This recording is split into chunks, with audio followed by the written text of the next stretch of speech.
Sir सबसे पहले तो कॉन्ग्रेचुलेशन, राम भजन जिंदाबाद। फिल्म का नाम अपने आप में सुनने से ऐसा लगता है कि एक धार्मिक नाम है। नाम सुनने से जैसा कि मुझे लग रहा है, आपसे जानना चाहेंगे कि फिल्म किस तरह की होगी, क्या कुछ दर्शाएगी फिल्म लोगों के बीच में। ये बेटा कटाक्ष, हम्म, सामाजिक कटाक्ष। और जैसे जाने भी दो यारो थी, जान। वो कटाक्ष थी, लेकिन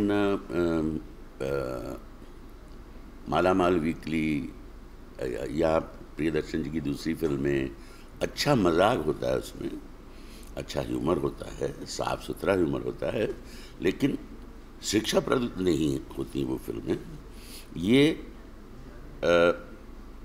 इसीलिए मैं इसको कह रहा हूँ कि ये कटाक्ष है जी जी। कि सरकार बड़े अच्छे मन से, अच्छी भावना से बहुत अच्छी अच्छी योजनाएं बनाती है, हम्म, और कैसे हम सब उसमें हर क्लास का आदमी शामिल होता है, और कैसे उसका दुरुपयोग हम करते हैं, कैसे उसको असफलता की तरफ धकेल देते हैं, जी। इस बारे में है ये फिल्म। और और ह्यूमर बेस्ड है, हंसी आएगी आपको और चेतना भी जगाएगी, और आपके और एंटरटेनिंग है, मनोरंजन है पूरा। हम्म, और आपके किरदार के बारे में जानना चाहेंगे कि आप क्या कुछ करते हुए हमें नजर आएंगे। आपने बताया कि एंटरटेनिंग म्यूजिक एंटरटेन है, ह्यूमर जगाएगी। आप हमें क्या कुछ करते हुए देखें, क्योंकि हमने बहुत सारे लोगों ने जब बजरंगी भाईजान देखी थी, आपके किरदार से काफ़ी इंस्पायर्ड हुए हैं। इसमें आपको हम क्या करते हुए देखें। इसमें बेटा मैं थोड़ा सा शैतान हूँ। ओह।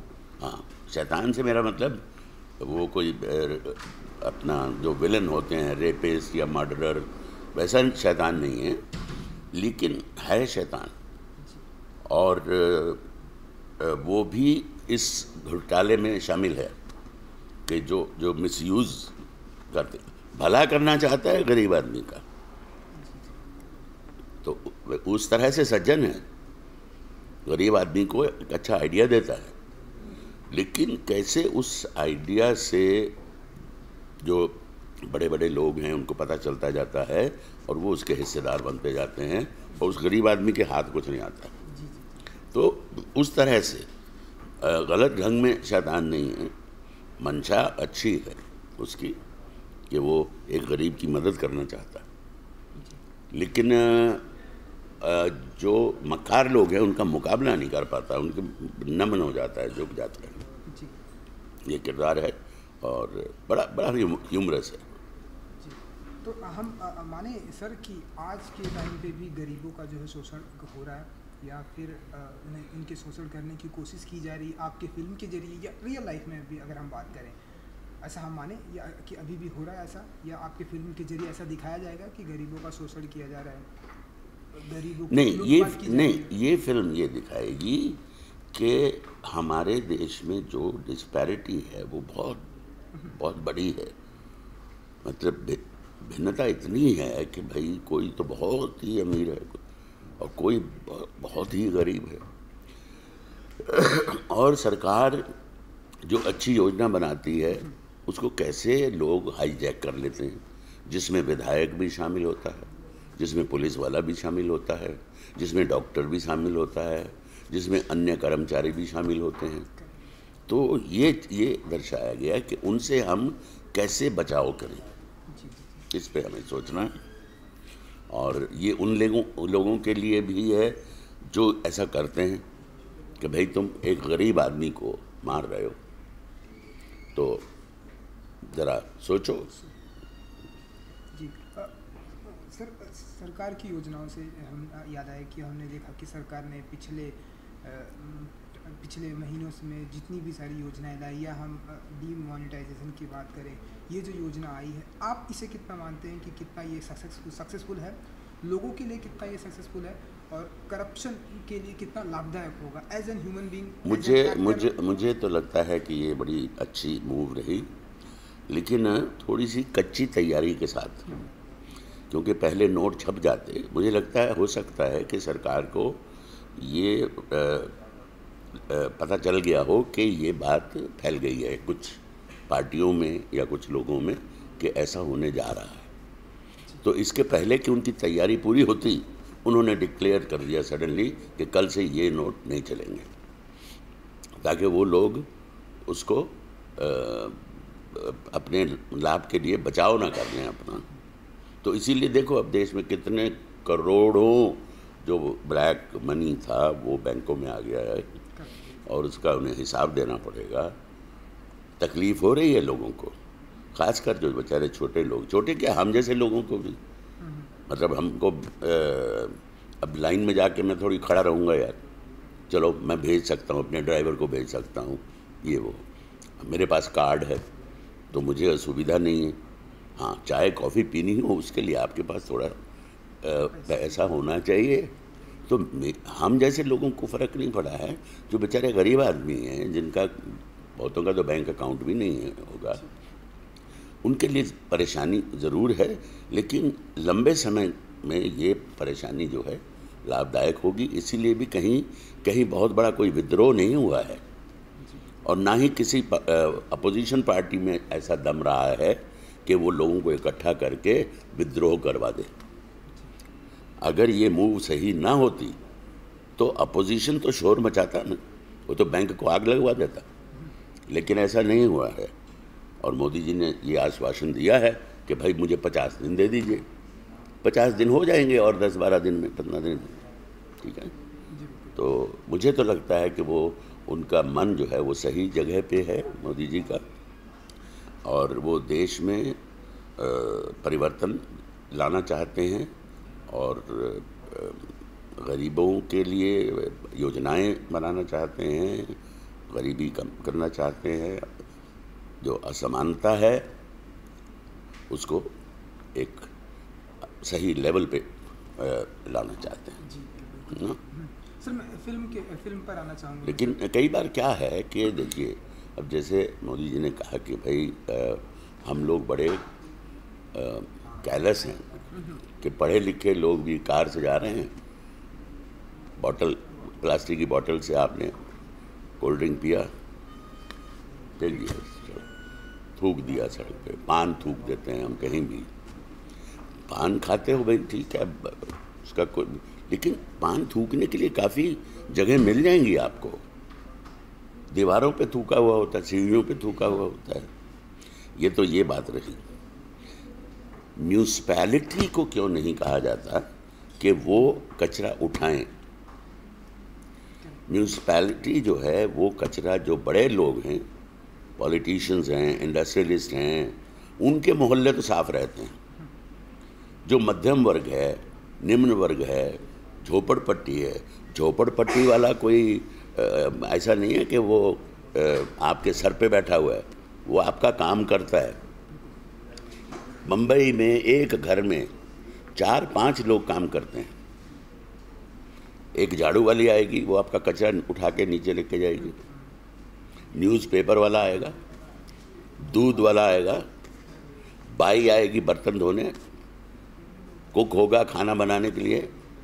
ये सब लोग जो हैं ये झोपड़पट्टियों में रहते हैं, तो उनको, वो तुम्हारी सेवा करते हैं भाई, उनके मोहल्ले को तुम साफ नहीं करोगे, वो कहाँ फेंकें कचरा? तो ये जो चीज़ है इस पे गौर करना चाहिए। और जहाँ तक टॉयलेट्स की बात है कि ठीक है भाई, मुझे बड़ा अच्छा विचार है कि हमारी महिलाएं बेचारी इंतज़ार करती हैं पूरा दिन भर के, अंधेरा हो जाए तो फिर बाहर जाऊंगी ना, ये बात सही है।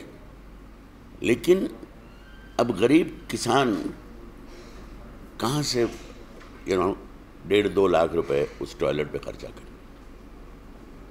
ये तो गांव में सरकार की तरफ से 10, 12, 15 जितने भी ज़रूरत हों वो बनने चाहिए। और दूसरे, पानी कहाँ से आएगा? हमारे बहुत सारे राजस्थान में पानी की दिक्कत है, औरतें मीलों चल के जाती हैं पानी लाने। तो ये सब सुविधाएं जो हैं, एक अवेयरनेस पैदा हुई है कि अब हम जो समझदार लोग हैं वो कार से कचरा नहीं फेंकते बाहर। ये बात सही है, असर हुआ है लोगों पे, लेकिन इसकी गहराई तक जाना पड़ेगा। ये मैं उनकी आलोचना नहीं कर रहा हूँ, मैं उन्हें जागरूक कर रहा हूँ कि क्या क्या हमारी समस्याएं अनेक हैं, और उसमें सिर्फ मोदी जी पे छोड़ देना ये सही नहीं है। हम सबको उसमें, सबको मतलब आम जनता भी, सरकारी कर्मचारी भी, कलेक्टर भी, पंचायत का सरपंच भी। अगर किसान आत्महत्या करता है, सरपंच की क्या जिम्मेदारी है? पंचायती राज बना हुआ है हमारे यहाँ बहुत सालों से, और पंचायत के लिए एक फंड है जो कलेक्टर के पास होता है। ये सरपंच की जिम्मेदारी नहीं है? कितना बड़ा होता है गांव में, कितने घर होते हैं? 50, 100 मैक्सिमम। वो पगड़ी पहन के घूमता रहता है बस। अरे भाई, तुम अपने लोगों का ध्यान रखो कि कौन किसकी ऐसी हालत हो रही है कि वो खुदकुशी कर लेगा। उनको जिम्मेदार ठहराना चाहिए, नहीं तो क्या फायदा बस, यू नो। चलिए सर, हम आपके इस मैसेज को कोशिश करेंगे लोगों तक पहुंचाने की, क्योंकि सर आपने ट्यूबलाइट की बात, क्योंकि आपने टॉयलेट की बात की। हमने देखा कि सलमान खान और बीएमसी मिलकर जो है टॉयलेट ट्यूबलाइट टॉयलेट जो है वो कर रहे हैं, मोबाइल टॉयलेट कर रहे हैं, क्योंकि जो लोग रोड पर जाते हैं या खुले में जो बैठ जाते हैं। तो इस इनिशिएटिव को लेकर, और खास करके सलमान खान को के इस इनिशिएटिव को लेकर क्या कहना चाहिए? आपके क्या थॉट है इस? भाई, मोबाइल टॉयलेट मेरे तो नहीं समझ में आ रहा। मोबाइल टॉयलेट सर, जैसे आपने बॉक्स टाइप्स देखा होगा कि जब लोग रोड पे जाके बैठ रहे तो इससे अच्छा आप उस मोबाइल टॉयलेट में चले जाएं, जो बॉक्स टाइप, उसके अंदर पानी। अच्छा, ऐसा नहीं कि कोई एक वैन घूम रही है पूरे शहर में? नहीं सर, वो नहीं ना, फिक्स करना है, फिक्स कर देंगे और वहाँ पर आप जाकर। तो मोबाइल क्यों कह रहे हैं? उसका नाम रखा है मोबाइल टॉयलेट। अच्छा, क्योंकि सुनने में तो ये लगता है कि मोबाइल मतलब 1 घंटा ये वर्सोवा मेरा खड़ा रहेगा, जिसको करना कर लो भाई, हैं, उसके बाद फिर वो अंधेरी में चला जाएगा। तो ये तो अब आपको थोड़ी पता है कब उसको आने वाली है। हाँ, वो जो हैं, जैसा हम शूटिंग्स में विदेश में यूज़ होते हैं, हाँ, तो वो एक बॉक्स, एक बड़े फ्रिज की तरह होता है, और वो रखा रहता है और उसको इस्तेमाल करते हैं। लेकिन सरकार ने पहले जो बनवाए थे, जुहू बीच पे बना हुआ था, तो उसमें पानी ही नहीं होता था, गंदा हो जाता था वो, फिर सड़ रहा है, मेंटेनेंस नहीं होती। तो मेंटेनेंस भी होना बहुत ज़रूरी है। जी चलिए सर, इस प्रोजेक्ट के लिए तो सर आपको विश ऑल द बेस्ट। आपका आने वाला जो प्रोजेक्ट है वो सलमान खान के साथ में ही है, जी लाइट। हमने पिछले 2 अंग्रेज़ी फिल्में भी आएंगी पिछले साल जो की। ओवरऑल कैसा रहा एक्सपीरियंस सर ट्यूबलाइट का, अगर आप मुझे कुछ बताना चाहें? ट्यूबलाइट की बात अपन बाद में करेंगे, अभी तो शूटिंग हो रही है। अच्छा, हाँ, अच्छा एक्सपीरियंस है, बहुत अच्छा, बहुत अच्छी बन रही है जी। और आपने अंग्रेजी फिल्मों का नाम भी अगर नाम बताना चाहें तो? हाँ ज़रूर, नाम बताने में क्या है। एक तो है वॉइसरॉय हाउस, जो गुरिंदर चड्ढा, बड़ी मशहूर इंग्लैंड की डायरेक्टर है, जिसने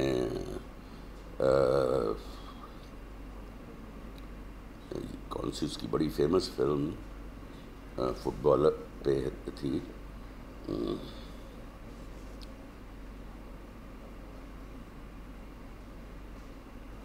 Who is the famous footballer?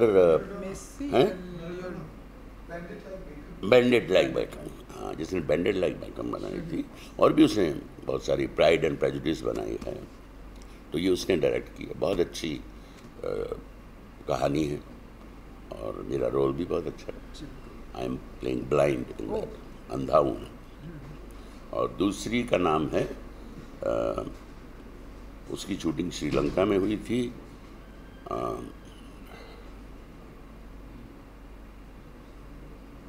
पिछले साल हुई थी,